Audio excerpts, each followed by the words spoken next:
Mindfulness and meditation. Cultivating connection to our inner peace. World events and the actions of others can be distressing. No matter what is going on around us, we have a peaceful center that we can come home to at any time. But we sometimes mistake fear and worry for care and concern, thinking that if we let go of worry, it means we don't care or we don't understand. But we do care, and to paraphrase Emerson, we understand that we will only find peace in the world if we carry it within ourselves. Winding up is easy. Winding down takes practice. Meditative practices help us to step away from the outside world and the surface chatter in our mind and step toward the deeper messages of our body, feelings, and emotions. We are able to see our thought processes more clearly. When we notice thought patterns that are not helpful, we can change them. We open to inspiration, intuition, self-understanding, and are better able to self-soothe. As we build connection to the place of peace within us, we also build connection to our inner resource, the spirit, source, mystery, universal intelligence, however we choose to think of it. I read about a theory in The Way of the Rose that resonates with me.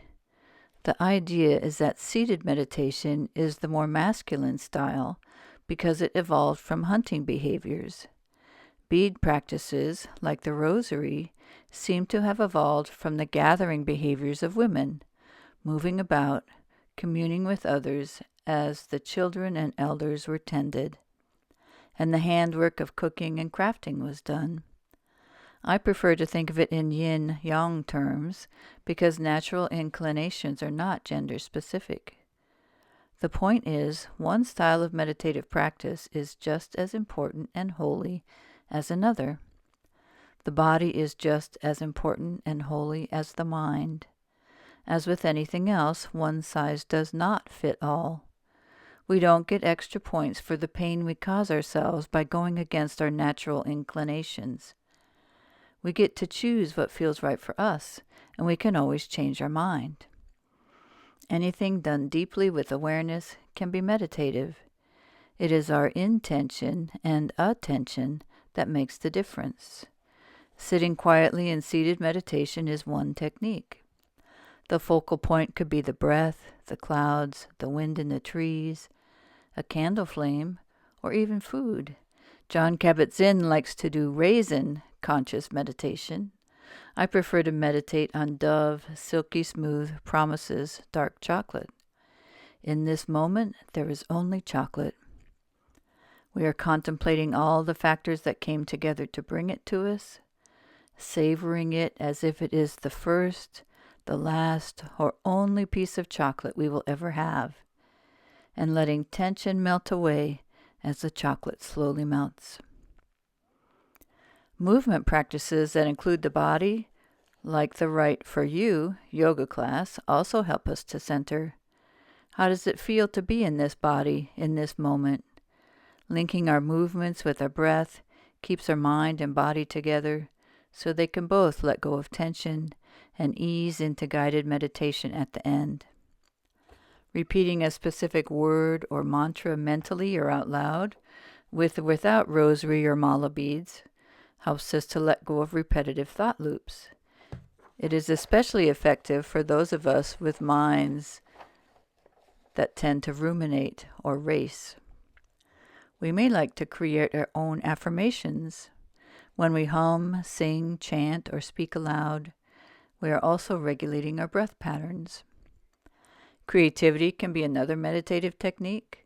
Collage, coloring, journaling, art journaling, drawing, painting, sewing, crafting, knitting, crocheting, writing poetry, or playing an instrument can be ways to clear a path to our peaceful center.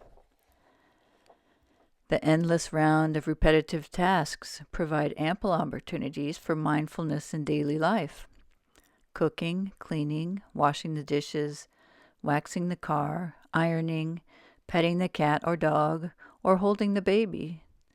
When we focus on one specific activity at a time, monotasking, we keep our mind and body in the same place.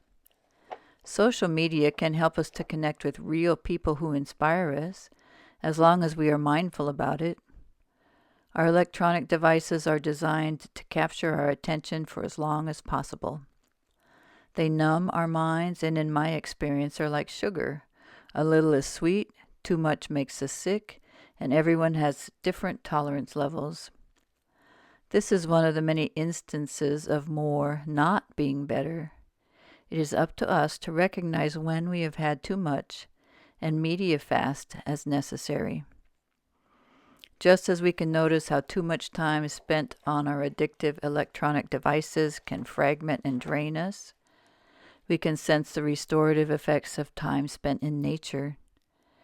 If we are feeling lethargic and find any movement difficult, walking outside is a very effective way to lift our mood. Enlisting the aid of a friendly companion encourages us to stick with it. I prefer canine. Life is what it is. We cannot control events or the actions of others. We can only control our responses. As we build connection to our inner resource through meditative practices, we are better able to pause and respond wisely. In that way, new solutions are able to rise. This, in turn, helps us to be more effective at whatever is ours to do in this world. We can experiment with the many techniques available and choose the ones that feel right for us in any given moment. With practice, we will discover that we can find peace in the world because we do carry it within ourselves. Namaste.